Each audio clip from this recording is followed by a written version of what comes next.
안녕하세요. 워런 버핏처럼 매일 신문을 박전무와 함께 읽으면서 투자의 고수가 됩시다. 오늘 7월 15일 월요일 순서입니다. 네, 주말 잘 보내셨습니까? 자, 주말에 깜짝 놀랄 뉴스가 어제 올라와서 많은 분들이 이제 그 트럼프 전 대통령의 저격 사건을 보셨을 건데 천만다행이다, 그죠?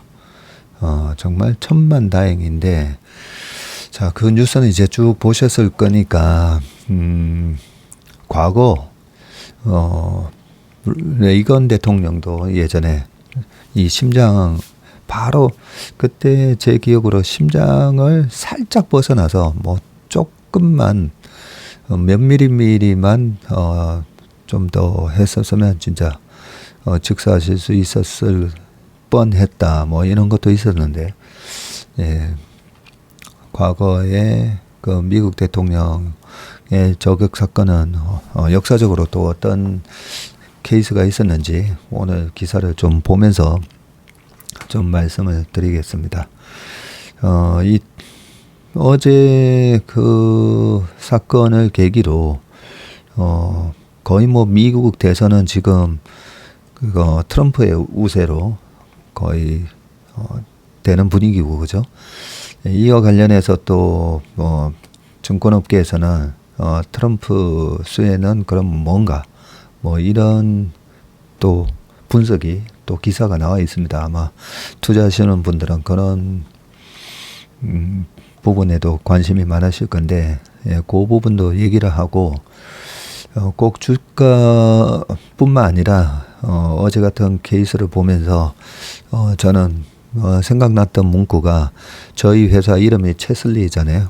이제 뭐 다 아시겠지만 그 체슬리 슬램버그라는 그 기장님이셨죠. 예, 비행기 버드 스트라이크 때문에 두 엔진이 다 망가져서 불시착해야 되는 상황에서 그 라과디아 공항이라고, 뉴욕에 공항이 한 3개 정도 있거든요. 그 라과디아 공항에서 이륙을 했다가 그 관제탑에서는 돌아오라고 했지만 그 기장, 슬램버그 기장의 오랜 경험으로는 이거 돌아가면 성공 못할 것 같아서 바로 허드슨 강에 나는 불시착하겠다 해서 그 승객과 승무원들 다 한 명도 다치지 않고 모두가 다 구조가 됐고, 그 슬램버그 기장의 영화가 나온 게 설리 허드슨 강의 기적이라고 해서 톰 행크스가 주연을 했었는데, 그분이 하신 말씀이 그렇거든요. 결국 본인의 그 40년간의 그 비행의 경력 속에서 그 200초간에 있었던 일로 인해서 사람들이 나를 기억한다는 거죠. 그렇기 때문에 어떤 순간 때문에 내가 어떤 사람으로 기억이 될지 모르기 때문에 항상 최선을 다하고 항상 자기의 어떤 가치관을 가지고 그렇게 살아야 된다. 그런 말씀을 해주셔가지고 여러 가지 면에서 저희는 이제 고객 자금을 운용을 하다 보니까 제가 아침마다 모닝 브리프에서 그렇게 말씀드리잖아요. 행복한 투자의 여정을 체슬리 투자자문과 함께. 그래서 투자의 여정이, 우리가 여행을 갈 때 내가 이번에 파리에 가면, 내가 이번에 뉴욕에 가면, 우리가 여행을 갈 때 어떤 희망과 꿈을 갖고 가잖아요, 그죠? 예, 그게 또 비행기를 타면 당연히 내가 목표로 한 그 여행의 목적지에 안전하게 도달할 수 있다라고 그 믿음을 갖고 가는데, 그런 식으로 새떼에 부딪힌다든지 아니면 심각한 터뷸런스 같은 거 겪을 수도 있는 거고요. 그런데 그런 돌발 변수가 발생을 했을 때 승객을 안전하게 모두 구조한 것처럼, 저희 회사도 이 자산 운용을 하다 보면 코로나 때도 있었고, 그죠? 22년과 같은 그런 페드가 만든 또 하드랜딩 시장이 있었고, 네, 그럴 때마다 저희 고객의 자금을 안전하게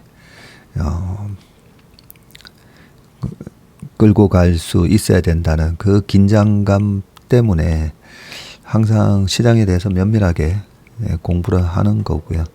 코로나 때 바닥에서 조금 올라왔을 때 위험 관리한다고 조금 올라왔을 때 인버스 잡고 곧버스 잡고 그런 분들이 우리 업계에 꽤 많았습니다.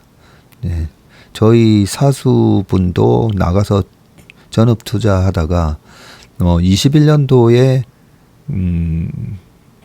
어떤 개인적인 로 되게 안 좋아졌다고 제가 슬쩍 한번 예전에 말씀드린 적이 있었는데 우리 업계에 오래 종사했던 그런 전문가 분들조차도 그런 상황이 됐을 때 어떤 판단을 할지 모릅니다. 모든 파일럿이 슬램버그 기장과 같은 그런 기질을 발휘할 수 있는 건 아니잖아요. 그래서 항상 이 투자의 여정도 중간중간에 얼마든지 이렇게 울퉁불퉁하고 돌발 변수 생기고 한 번도 그 코로나 같은 상황은 정말 한 번도 없었던 상황이잖아요. 그 전에 2003년도 코로나 사스 뭐 이런 게 있긴 했었지만 그렇게 전 세계가 1년 가까이 1년이 또는 넘도록 락다운 된 상황도 없었었고요. 그런 상황에서 정말 그때는 제 다리가 그때 뼈가 발등뼈 3개가 골절돼서 그게 2020년 아마 2월 5일인가 그랬을 겁니다. 그런데 너무나 그 부분을 좀 감사하게 생각하는 게 그때 발등뼈가 3개 부러지고 인대가 파열되고 그 좀 심각한 부상이었었거든요. 그 부상 덕분에 코로나 때 2월 한 달 내내 과거 주가가 이런 사례로 폭락을 했을 때에 관한 케이스 스터디를 저희가 되게 열심히 했었습니다. 닷컴 버블부터 롱텀 캐피탈 매니지먼트가 파산했을 때 98년 10월이라든지 그리고 2001년 9.11 테러 때 그리고 2008년 금융위기 등등 쫙 공부해서 뭐 100년 전에 있었던 스페인 독감 케이스까지 다 해가지고요. 이번에는 질러야 된다. 그리고 이번에는 오히려 3,000포인트가 넘어가는 장이다. 그래서 밑에서 주식 줄이거나 그러지 않고 다행히 처음 2월달하고 3월달만 하더라도 3월달 됐을 때 고객 수익률이 마이너스 20% 막 넘어가는 있었고요. 거의 마이너스 29 막 이렇게 찍기도 했었어요. 그랬던 그 계좌를 플러스 60, 40에서 60으로 마감했었거든요. 예, 일찍 돈을 빼신 분들은 어쩔 수 없었지만 그랬기 때문에 어쨌든 참 매 순간 이번에 트럼프 케이스를 보면서도 또 이 슬램버그 기장님이 하셨던 말씀이 생각이 나면서 항상 매 순간마다 긴장의 끈을 놓지 않고 참 내 삶을 참 열심히 사는 게 참 중요하구나 그런 생각을 좀 했습니다. 자, 오늘 기사를 보면서 과거 역사적인 좀 다른 케이스도 좀 보고 한번 맨 마지막으로 이 주식시장에 과연 이 트럼프의 이번 그 저격 사건이 어떤 식으로 주식시장에 영향을 미칠지 한번 보도록 하겠습니다. 자, 첫 번째 기사는 케네디 형제 모두 피살 총 맞은 레이건 지지율 83%까지 올랐다라고 되어 있습니다. 자, 케네디 지지자 악수하다가 총격을 맞았고요. 루즈벨트 대통령께서도 총 맞고도 90분이나 연설을 하셨었군요. 월리스 전 주지사 하반시 불구가 됐죠. 이 오타네요. 네. 자, 총기 사용이 합법화된 미국 정치 현장에서는 종종 극단주의자들에 의한 대통령 및 후보 테러 사건이 발생해 왔고 에이브럼 링컨 대통령이 이 총격을 받아서 사망하셨었죠. 1865년입니다.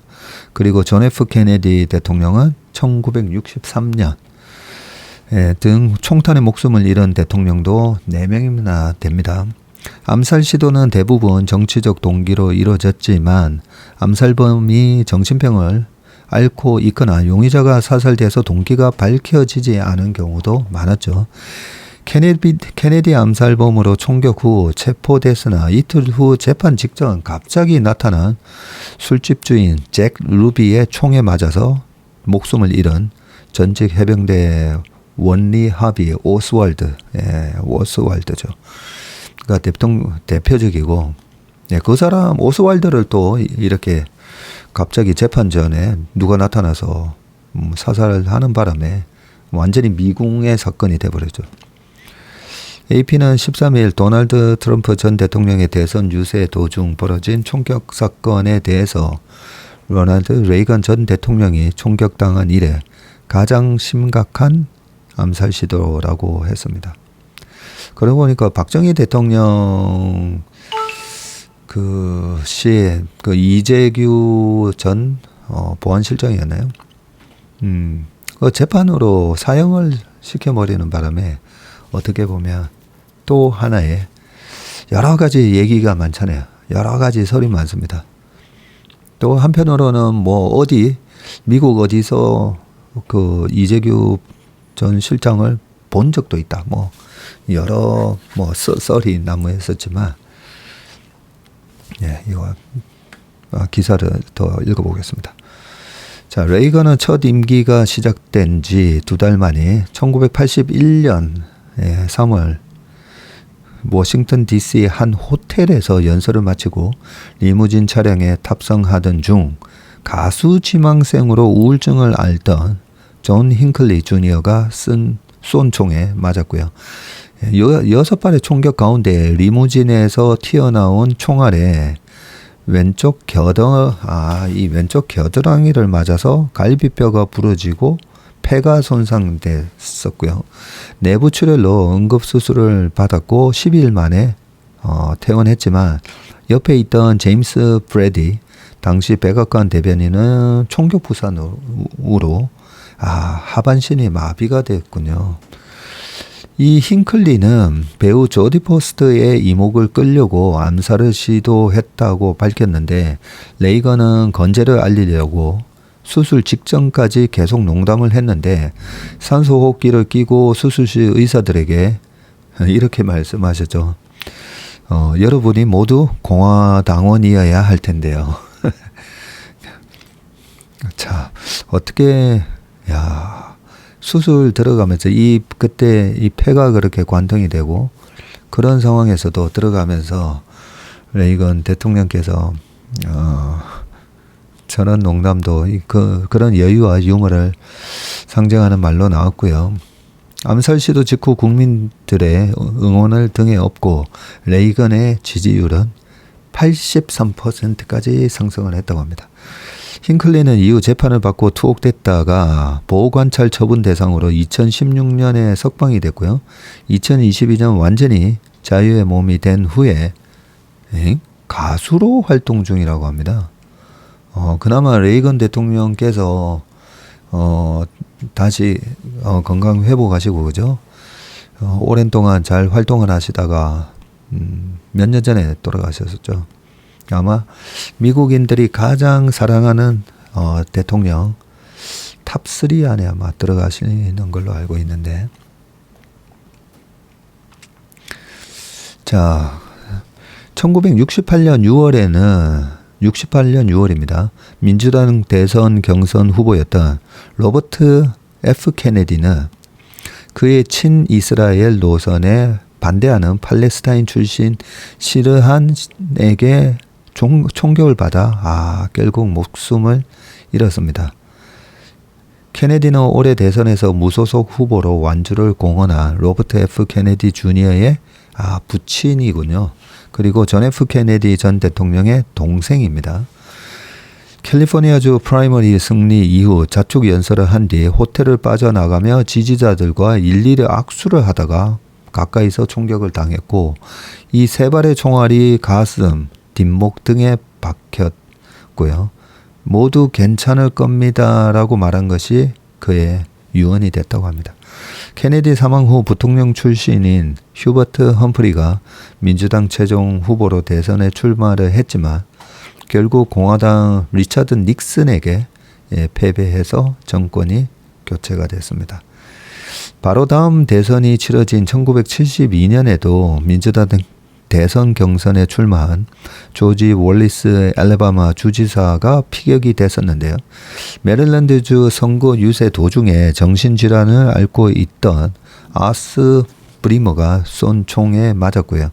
중태에 빠지며 대선을 접었고 긴 수술 끝에 목숨을 건졌지만 평생을 하반신 마비 상태로 살게 됐다고 합니다. 당시 월리스는 백인 여자아이가 불량해 보이는 흑인 남성에게 둘러싸인 TV 광고 등 반흑인 캠페인을 진행 중이었는데 흑인 의사의 수술로 목숨을 건졌다고 합니다. 월리스는 이후 인종차별주의가 잘못됐음을 깨달았다고 했고요. 1976년 대선 경선에서 또 한 번 고배를 마신 뒤 3년 뒤에 정계를 은퇴했고 1972년 선거는 공화당 닉슨의 재선으로 마무리가 됐습니다. 앞서 26대 대통령을 지낸 시어도스 루즈벨트는 공화당에서 나와 진보당을 창당한 후 대선에 도전한 1912년 위스콘신주 밀워키 유세 도중에 총격을 당했고요. 루스벨트가 한 호텔에서 식사를 마치고 유세 차량에 올라 지지자들을 향해 손을 흔드는 순간에 독일계 청년 존 슈랭크가 방아쇠를 당겼고요. 루스벨트의 가슴에 총알이 박혀서 붉은 피가 흘러내렸는데 하지만 유권자와 약속한 연설을 이행해야 한다며 병원 치료도 거부한 채 유세장으로 이동해서 약 90분 동안 연설을 한 뒤 단상에서 내려왔다고 합니다. 와, 야, 이게 가능합니까? 총알은 폐에서 불과 1mm 떨어진 곳에 박혀 있었고요. 고도 근시 때문에 양복 주머니 안쪽에 늘 갖고 다니던 안경집과 원고 뭉치가 이 방탄 역할을 했다고 합니다. 야. 루스벨트는 결코 총알 하나로 날 죽이려 했다니 나는 죽지 않는다는 명언을 남겼다고 합니다. 다만 이때 박힌 총알을 빼내지 못해서 평생 몸에 지니고 살았다고 하네요. 공화당의 표 분산으로 대선의 승리는 민주당 우드로 윌슨에게 돌아갔다고 합니다. 야, 참. 근데 미국에서 이 총기를 보유하는 이유가 옛날에 우리가 서부 영화에도 나오지만 초기에는 자기 방어를 해야 되기 때문에 어쩔 수 없이 이 총을 소지하고 지금도 그 논리가 지금까지 이어지고 있는 거죠. 셀프 디펜스를 하기 위해서는 어쩔 수 없는 거다 라고는 하는데, 야, 참 그런 거 보면 우리나라가 그죠? 참 좋은 나라다라는 생각을 합니다. 이 총은 한 번에 저렇게 운이 좋게 살아날 수도 있지만 정말 치명적이잖아요. 자, 이 총기와 관련된 얘기가 있습니다. 또 자, 총기 옹호 트럼프의 날아든 총알 미 총기 논란 다시 불붙을까인데요. 13일 미국 펜실베니아주에서 발생한 이 전 트럼프 대통령 피격 사건을 계기로 총기 규제를 둘러싼 정치권의 오랜 논란이 재점화할 수 있다는 전망이 나오고 있는데 총기 규제 문제는 낙태, 동성애 등과 함께 미국 보수 진영과 진보 진영의 의견이 첨예하게 엇갈려온 사안입니다. 공화당과 보수 진영은 총기 소지와 휴대는 생명이나 재산을 보호하기 위한 기본적 권리이므로 침해되어서는 안 된다고 주장하는 반면에 민주당과 진보 진영은 공공의 안전을 위해 총기 사용을 엄격히 규제해야 한다고 맞서고 있고요. 이런 상황에 총기 규제에 반대해온 총기 규제에 반대한 겁니다. 트럼프가 20세 총격범에게 목숨을 잃을 뻔한 역설적인 상황이 벌어진 것이다. 트럼프 피격 사건을 수사 중인 수사당국은 트럼프를 노린 총격범 토마스 매슈 크룩스가 사용한 총기가 AR-15이었다고 밝혔고요. 이 총은 특히 기관총처럼 연사 기능을 높여주는 부착장치인 범퍼스톡과 결합하며 살상력이 극대화된다고 합니다. 그런데도 신분증만 제시하면 자유롭게 구할 수가 있고요. 이에 따라 총격 용의자로 현장에서 사살된 크룩스도 구매 과정 자체에는 불법성이 없었을 가능성이 있다고 합니다. 야, 근데 어떻게 나이 20살한테 저런 총을 팔 수 있다라고 한 그 법도 참 웃긴 거다, 그죠? 이렇게 총기로 인한 비극이 되풀이되고 있는데도 총기 규제에 대한 보수 진영과 진보 진영의 입장이 팽팽하게 엇갈리고 있는 것은 총기 사용 옹호 진영에서 이 문제를 하늘이 부여한 누구에게도 빼앗길 수 없는 권리로 인식하고 있기 때문이고요. 자, 1791년 12월 제정된 수정헌법 제2조는 잘 규율된 민병대는 자유로운 주의 안보에 필수적이므로 무기를 소유하고 소지하는 인민의 권리는 침해돼서는 안 된다는 조항 때문이라고 합니다. 아, 이게 1791년 12월에 제정이 됐었군요. 아, 그것도 헌법에. 이에 따라 총기 소유 옹호론자들에게는 총기 소지와 휴대는 생명이나 재산을 보호하기 위한 인간의 기본권이라는 인식이 뿌리 깊게 박혀 있고요. 이런 인식을 바탕으로 미국 내 가장 강력한 총기 로비 단체인 전미총기협회 NRA죠. NRA 등은 이게 National Rifles Association인가 아마 그러죠. 개개인의 총기 소유에 대한 제한을 푸는 것이 오히려 사회를 안전하게 만드는 길이라는 논리를 펴왔습니다. 참. 이 같은 논리에 트럼프도 적극적으로 동조를 했고 수정헌법 2조를 공개적으로 옹호해온 그는 평소 악의 존재는 법을 지키는 시민들이 무장해야 할 최고의 이유라고 말을 했습니다. 이번 대선을 앞두고도 임기 첫날 합법적인 총기 소유자에 대한 조 바이든의 전쟁을 끝내겠다라면서 자유로운 총기 소유 보장을 또 약속을 했었다네요. 트럼프는 22년 5월 미국 텍사스주 소도시 유벨디에서 21명의 사망자를 낸 럽 초고등학교 총기 난사 사건 바로 다음 날에도 NRA 정기 행사에 참석해서 총을 든 나쁜 놈을 막는 유일한 방법은 총을 든 착한 사람이라고 했다. 이게 유일한 방법일까요? 네. 아니, 미국이 어떻게 보면 원자력이 아니라 핵폭탄, 핵폭탄을 다른 새로운 이머징 국가나 이런 데서 핵폭탄을 못 갖게 하는 이유가 뭐죠? 나쁜 국가가 이 핵폭탄을 사용하면 안 된다는 거잖아요. 그 논리로 따져보면 나쁜 놈이 핵폭탄을 사용하면 착한 국가가 핵폭탄을 사용해서 그걸 막아야 된다. 그게 안 되기 때문에 그 핵 확산 방지 조약 이런 걸 만들어 가지고 규제를 하는 거잖아요. 그래서 총을 든 나쁜 놈, 이 나쁜 놈이 이렇게 착한 사람을 해할 수 있는 그런 나쁜 짓을 못 하게끔 해야죠. 그죠? 그 총을 규제해야 되는데 참 이 NRA에 여기서 엄청나게 정치 자금을 또 후원을 하다 보니까 돈 앞에서 돈 앞에서 굴복을 한 게 아닌가 그런 의심을 하게 됩니다. 자, 이에 대해서 바이든은 과거 민주당 대통령보다도 엄격한 총기 규제 정책을 도입하면서 트럼프 공화당과 확연히 대립각을 세워왔고요. 바이든은 지난해 3월 총기 구매자에 대한 신원 조회를 대폭 강화하고 기존 구매자의 총기 소지가 위험하다고 판단될 경우 일시 압류하는 권한을 주 당국에 부여하는 내용 등이 포함된 고강도 행정명령을 발표했었군요. 또 2022년에는 18세에서 21세 사이 총기 구매자에 대한 신원 조회를 강화하는 내용 등을 담은 더 안전한 지역사회법도 제정을 했습니다.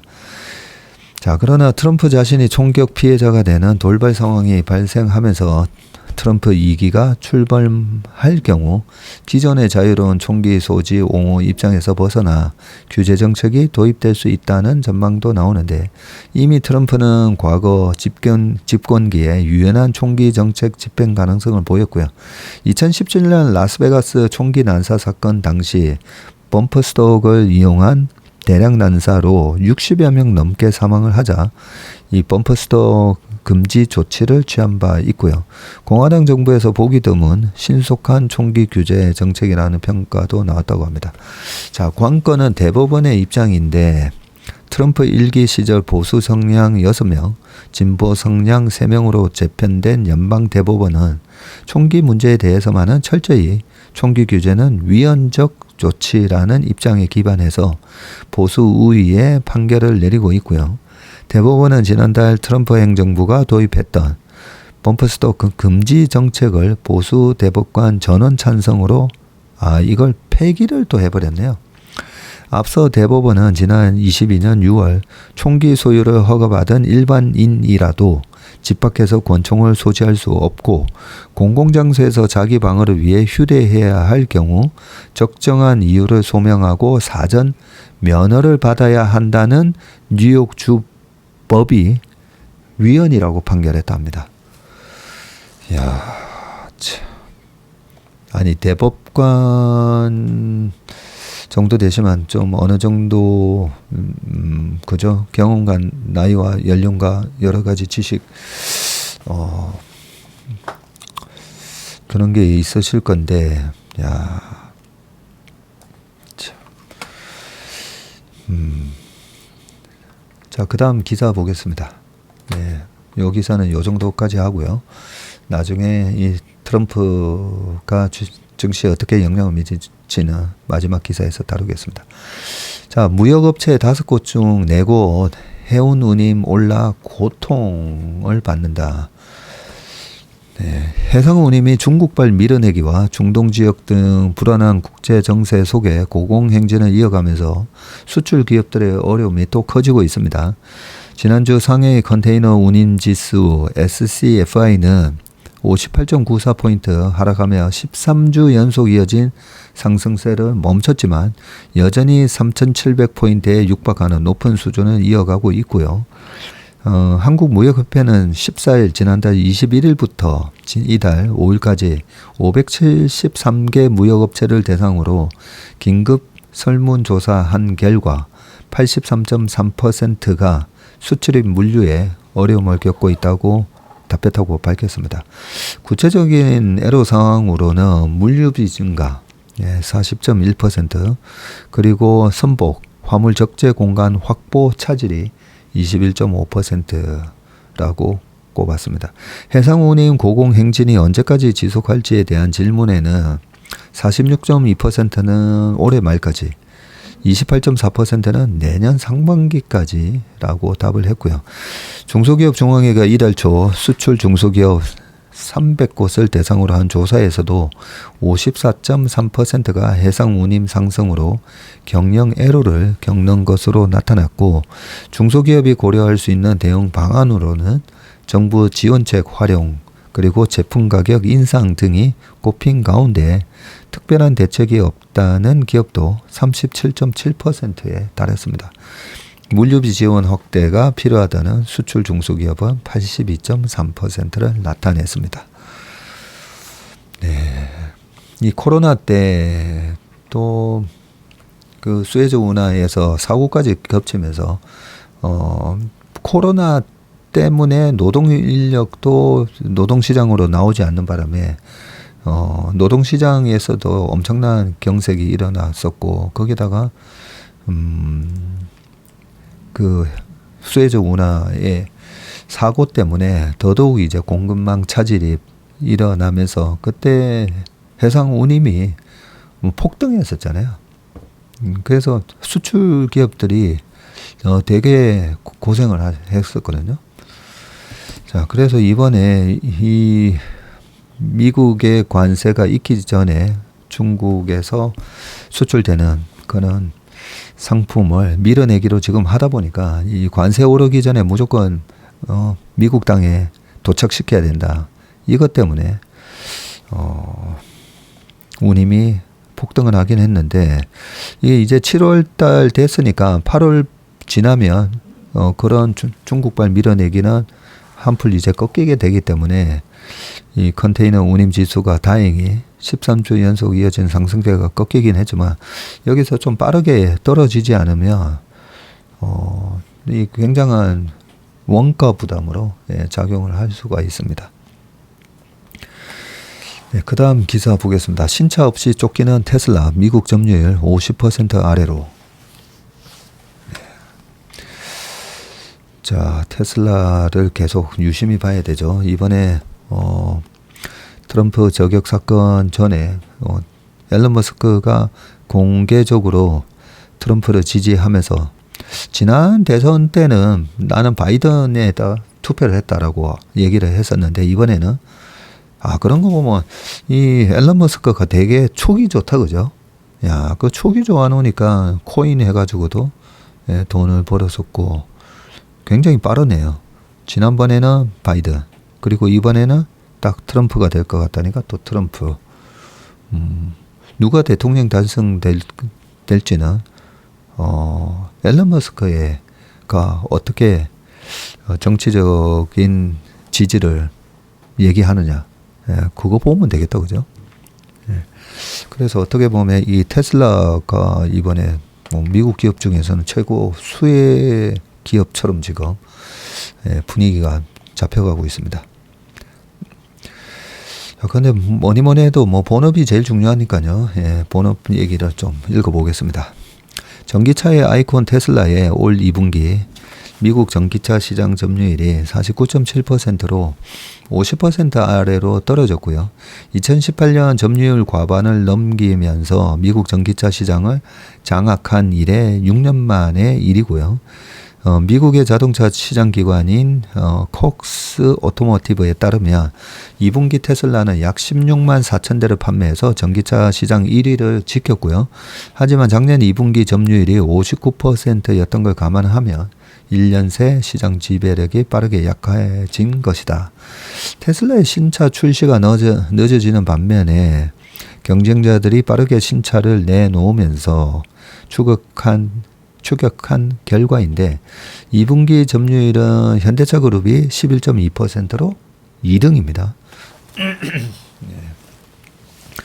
포드가 7.2%, GM이 6.5%로 뒤를 이었고요. 현대차 그룹은 작년 말 출시한 기아의 EV9을 포함해서 미국에서 판매 중인 전기차가 9종에 이르고요. 올 2분기 판매량이 약 3만 7천 대로 전년 동기 대비해서 60%나 늘었네요. 야, 현대차 대단합니다. 포드 판매량도 61% 늘어난 2만 4천 대 정도였고 GM도 1년 전에 쉐보레 볼트와 캐딜락 리릭 등 전기차 3종만 팔았지만 최근 모델 수를 6개로 늘렸다고 합니다. 동시에 이들은 공격적인 할인 판매도 하고 있다고 합니다. 자, 반면 테슬라는 주력 전기 SUV 모델 Y가 나온 지 지금 4년이 넘었고요.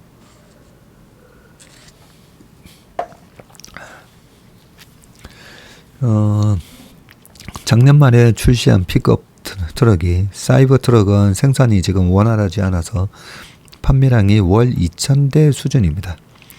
내년 모델 2로 불리는 중저가 신차를 내놓을 예정이지만 당장은 기존 차량을 할인하는 것 외에 뾰족한 대응책이 없다는 평가고요. 테슬라는 이런 상황을 돌파하기 위해서 AI 기반 자율주행 기술을 적용한 로보택시를 준비 중인데 AI 기술로 차별화하겠다는 것이고요. 하지만 지난 11일 블룸버그에 따르면 테슬라는 로보택시 공개 시점을 당초 8월에서 10월로 연기를 했습니다. 로보택시 공개가 연기된 것은 이번이 두 번째입니다. 요 연기 관련해서 좀 이따 말씀 하나 드릴게요.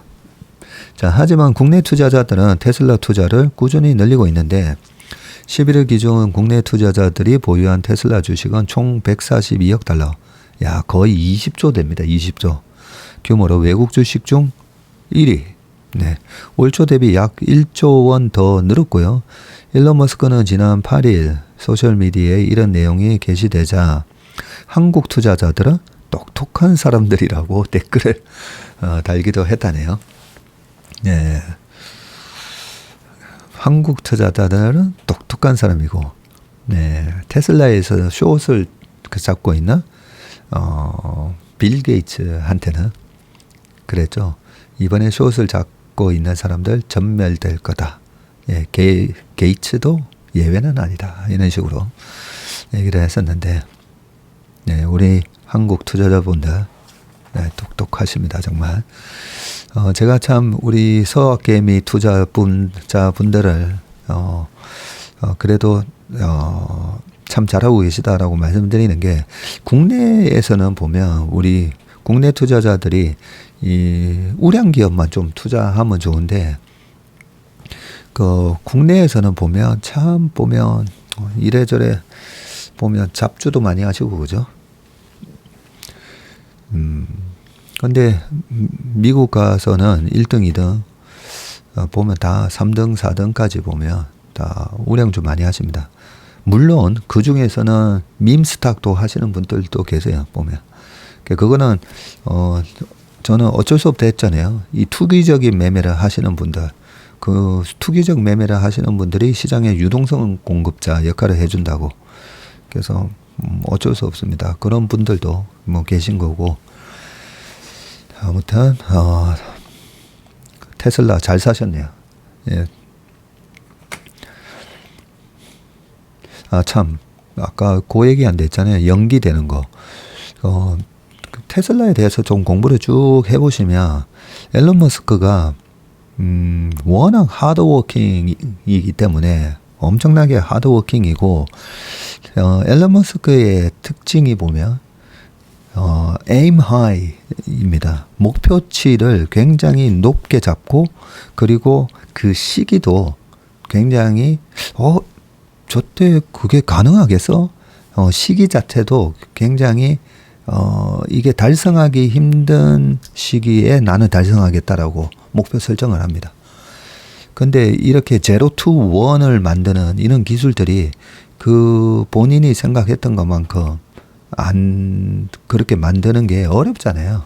본인은 그 하루에도 16시간 일하지만 다른 모든 직원들이 그렇게 일을 하는 건 아니잖아요. 그래서 항상 보면 그동안에 스페이스X도 그랬었고, 그 테슬라의 차량 출시라든지 이런 거 보면 항상 on 스케줄이 아니라 스케줄 비하인드 스케줄이라고 하나요? 네, 스케줄보다 항상 늦었었습니다. 그래서 로보택시, 저는 근데 일반적인 기업들이 있잖아요. 일반적인 기업들이 뭐 우리가 언제 하겠다라고 했는데 한 번 늦어지고 두 번 늦어지고 하면 저는 되게 부정적으로 보거든요. 왜냐하면 우리가 이런 걸 하겠다라고 너무 막 말이 앞서는, 네, 대부분 보면 이제 말이 앞서는, 대부분은 아니고 이 잡주들 중에 그렇습니다. 잡주들 중에 이 말이 앞서는 무슨 호재거리를 앞으로 나올 거다 이런 걸 막 떠벌리는 그런 게 많아서 잘 안 믿습니다. 그래서 1차, 2차 얘기 안 대로 안 되면 얘기 안 대로 안 될 때마다 수량을 딱딱 절반씩 탁탁 날리고 세 번 안 지켜지잖아요. 그러면 다 날려버립니다. 네, 그런 거에 반해서 앨런 머스크는 너무 이 목표가 너무 에임 하이예요. 그래서 로보택시 연기 자체가 악재는 아니다라고 생각합니다. 요즘 제가 테슬라에 대해서 너무 좀 이렇게 우호적으로 얘기하는 것처럼 비춰질 수 있는데 그동안에 테슬라 한 4, 5년 동안 제가 어떤 얘기를 했는지 아시는 분들은 아실 겁니다. 그죠? 네. 그냥 제 느끼는 대로 말씀드립니다. 자, 다음 기사. 콧대 높은 백화점들 러브콜 쏟아진다. 일본이 푹 빠진 한국 제품들은 뭔가 이거요. 참 테슬라를 뭐 여기서 뭐 급하게 막 사기보다는 10월 전 대통령 선거 전에 저는 한 번의 조정이 있다고 보잖아요. 시장 조정. 네. 그 시장 조정에도 정말 좋은 주식은 안 빠질 수 있습니다. 그죠? 그래서 보통 이럴 때는 그 시장 내가 이 주식을 사야 될 것 같은데 했을 때 최근에 140에서 250까지 온 주식을 어떻게 사 그러면서 그동안에 보면 시장에서 5배, 10배 나오는 주식을 우리가 많이 놓치잖아요. 그래서 그 방법이 일단 내가 생각했던 수량의 30%를 무조건 사는 습관을 기르시는 게 좋습니다. 30%를 사놓잖아요. 그러면 100만 원 살려고 했는데 내가 30 샀잖아요. 그러면 딱 샀는데 밀려요. 그러면 그나마 30만 원만 사기 다행이다 싶은데 보통 주저주저 이게 대중들의 심리와 나의 심리가 거의 똑같다고 보시면 됩니다.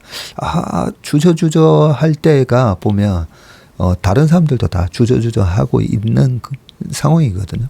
그래서 30을 딱 사놓고 그러고 나서 올라가면 어떻게 되냐면 내가 테슬라를 170에 샀잖아요. 180이나 샀으면 그때 샀기 때문에 지금 250에도 살 수가 있습니다. 그게 그 제시 리버모가 얘기했던 피라미딩을 하는 방법인데요. 내가 170, 180에 사놨었기 때문에 250에 사도 나의 평균 단가는 210이니까 지금 250인데 그래도 내 평균 단가는 210이지 하면서 나의 2배로 늘어난 이 수량이 여전히 평단가는 시장 가격보다는 낮기 때문에 살 수가 있는 겁니다. 그러다가 250이 300대잖아요. 300대면 그래도 밑에서 2번이나 사놨잖아요. 그리고 평단은 여전히 210이니까. 그래서 위에서 또 추가적으로 더 사든지 뭐 어떻게 할 수가 있고요. 그게 정확하게 일반 투자자들은 그걸 거꾸로 합니다. 거꾸로 떨어질 때 사고 더 떨어지면 더 사고 하면서 실질적으로 떨어지면서 물타기 한 그 단가가 300에서 사고 250에서 사면 275잖아요. 근데 지금 현재 가격은 250이잖아요. 그래서 내가 물탄 단가가 결국은 지금 현재 가격보다도 더 위에 있게 됩니다. 정확하게 이제 반대 상황인데 그거는 다음에 또 한번 얘기할 기회가 있을 때 말씀드리겠습니다. 이거 제가 45분에 끊겠다고 했죠. 참 이건 말이 길어져가지고. 자, 한국 기업들 일본 진출 이딴 성과인데 어떤 기업들이 있는지 빠르게 그냥 보고 넘어가겠습니다. 일본 시장 뚫은 한국 패션, 화장품, 식품 업체들은 CJ 올리브영이 있고요. 일본 내 PB 제품, 자체 브랜드 제품 매출액 연평균 125%나 증가를 했다고 합니다. 그리고 안다르 1월 일본 현지 온라인 판매 이후 누적 매출이 120억이나 된다고 하고요. 현대백화점, 도쿄 시부야 파르코 백화점 내 팝업 스토어 개장 2개월 만에 매출 26억 돌파? 26억 너무 적은데. 그리고 삼양식품 지난달 불닭 감자칩 3종 출시했고요. 일본 점포 2천여 곳에 입점을 했다고 합니다. 그 다음 밑에 올리브영이 지난 5월 일본 현지 법인을 설립을 했는데 밑에 뭐 블라블라블라 쭉 있고 국내 여성 의류 브랜드 마르디 매크러디도 도쿄의 청담동으로 불리는 다이칸야마에 2층짜리 단독 매장을 열었다고 하고요. LG생활건강은 지난 2월 일본 드럭스토어 웰시아, 썬드럭 등의 샴푸 브랜드인 엘라스틴을 입점시켰다고 합니다. 통상 샴푸, 바디워시 등 생활용품은 전 세계 어딜 가든 자국 브랜드나 글로벌 브랜드가 있어서 해외 진출의 마지막 단계로 본다면서 한국 제품의 일본 시장 진입 장벽이 그만큼 낮아졌다는 의미라고 합니다. 네, 일본 시장의 지집 장벽이 낮아진 거 왜일까? 예, 이게 제일 중요한데 일본 젊은 층을 중심으로 한국 제품에 대한 호감도가 확실히 올라갔고 한국 제품은 품질이 좋고 유행을 빠르게 반영한다는 인식이 자리를 잡고 있다고 합니다. 한국과 일본은 체형과 취향 등에서 겹치는 게 많고 한국 기업들은 한국 시장에서 통하는 제품을 일본에서도 통할 수 있다는 자신감을 갖게 됐고 일본 소비자들은 한국에서 인정받은 건 믿고 사도 된다는 인식이 형성되고 있다고 합니다. 야, 이게 사실 옛날에는 반대였거든요. 일본에서 성공한 제품은 한국에 갖고 와서 팔면 무조건 성공한다 해서 한국에서 사업에 성공하려면 일본을 봐라. 뭐 이런 책들이 20, 30년 전에 막 나왔었는데 야, 참 격세지감이다. 그죠? 자, 시간 때문에 마지막 기사 요 보겠습니다. 오늘은 한 5분만 더 쓰겠습니다. 트럼프 랠리, 방산 원전주 일단은 급등, 과거 총격 사례 볼 때는 단기 효과다. 이렇게 되어 있습니다. 자, 과거 대통령 암살 또는 미수 사건이 주식시장에 미치는 영향은 단기간에 그쳤던 것으로 나타난다고 하는데 당장 지금 주가가 오르는 건 보면 방산, 현대, 롯데 같은 거 오르고 그리고 LIG 넥스원, 하나 에어로스페이스, 하나 시스템, 한국 항공우주 등. 근데 이게 방산 효과가 맞는가 싶긴 하다. 그죠? 자, 방산주가 트럼프 전 대통령 수혜 업종으로 꼽히는 이유가 트럼프 전 대통령이 자국 우선주의를 그냥 트럼프가라고 그냥 얘기해야 되겠네. 자, 트럼프가 자국 우선주의를 강조하는 상황에서 그가 당선되면 각국이 방위비를 크게 늘려야 하고 국내 방산 기업들이 더 많은 수출 물량을 확보할 기회가 생긴다는 기대감이 커서이고요. 오히려 반대로 뭐 루마니아가 됐든 어디가 됐든 트럼프는 또 미국 거 써. 야, 미국 걸 써야 우리가 보여줄 거야. 뭐 이럴 수도 있지 않습니까? 그죠? 자, 또 다른 트럼프 전 대통령 수혜 업종으로 꼽히는 원자력 발전 관련 종목도 거론이 되는데요. 한전기술, 한전 KPS 지금 1년 중 최고가가 나오고 있다고 그러고 한전산업도 그렇고요. 두산그룹 지배구조 재편 여파로 주가가 부진했던 두산 에너빌리티도 거론이 되고 있습니다. 자, 이번 주에 또 체코 원전 수주 여부가 결론이 날 예정인 영향도 있다라고 하고요. 체코 정부가 오는 17일쯤 수요일쯤이다. 그죠? 원전 4기를 건설할 우선 협상 대상자를 발표할 예정인데 한국전력 등 팀코리아는 이 프랑스 전력공사와 경쟁을 하고 있다고 합니다. 자, 반대로 트럼프 전 대통령 당선 시에 상대적으로 불리한 업종으로 꼽히는 신재생 에너지 관련 종목들은 약세고요. 태양광주, 하나솔루션, 그리고 신성 ENG나 풍력주 CS윈드나 유니선 등이 대표적입니다. 자, 국내 시장의 반응과 달리 증권사들은 트럼프 전 대통령 피격 사건의 영향이 장기간 이어지기는 어려운 것으로 보는데 이게 과거 사례를 보면 그렇다고 하는데요. 1963년 케네디 대통령 암살 사건 때 S&P 500 지수는 사건 당일 2.8%나 하락했으나 하루 만에 하락폭을 회복을 했고요.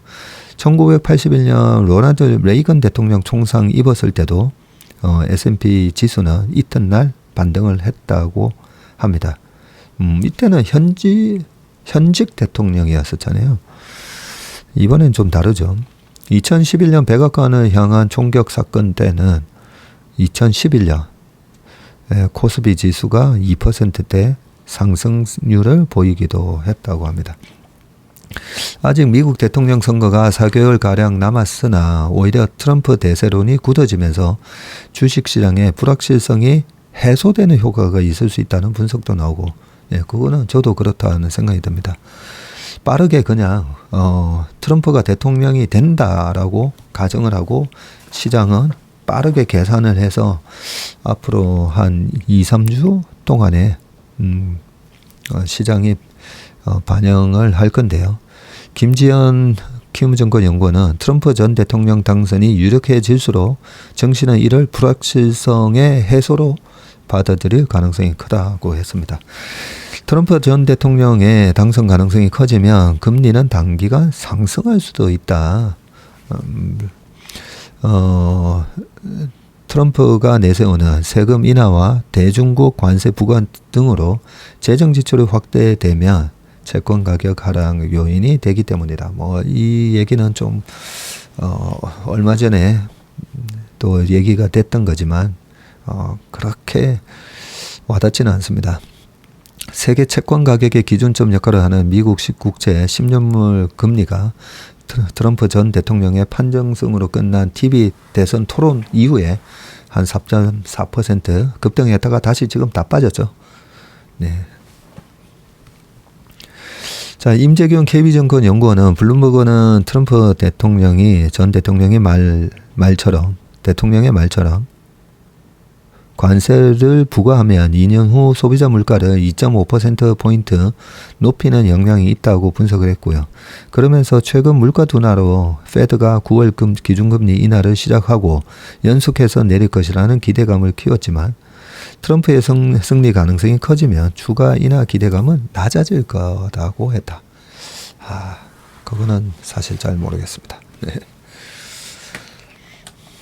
네, 시장은 아무튼 2, 3주 안에 빠르게 트럼프가 대통령이 된다면 반영을 할 건데, 아까 그 과거 사례 있잖아요. 케네디 대통령 당시, 로널드 레이건 대통령 총상 당시 부분인데, 그 주식 시장이 어떻게 그 변했을 때 그게 합리적인가, 이 부분은 그냥 10년치 미국 기업의 10년치 그 매출과 이익에 이 이슈가 어느 정도 영향을 미칠까, 그 생각만 하시면 되는데, 과거 케네디 대통령 때도 마찬가지고 레이건 대통령 때도 과연 미국 10년치 미국 기업의 매출과 이익에 얼마나 영향을 미쳤을까요? 영향 없다고 봐야 되겠죠. 네, 그래서 이번 이슈로 인해서 주가에 충격이라든지 급등이라든지 그런 부분이 있으면 그런 부분은 영향이 없다가 맞는 것 같고요. 단지 이제 트럼프 대통령이 됐을 때 저렇게 물가에 영향을 줄 수 있는지, 저는 보복 관세 때문에 분명히 만약에 철강 수입 관세를 확 올려버리면 미국의 철강 업체는 좋아질지는 모르겠지만 그 철강을 가지고 자동차를 만든다든지 그런 회사들한테는 분명히 또 악재로 작용될 수가 있기 때문에 그런 부분에 대한 오히려 해석과 분석이 더 중요할 것 같습니다. 네, 오늘 웜의 신방은 여기까지 하겠습니다. 이번 한 주도 건강하시고 좀 안전한 그런 한 주 되었으면 좋겠습니다. 고맙습니다.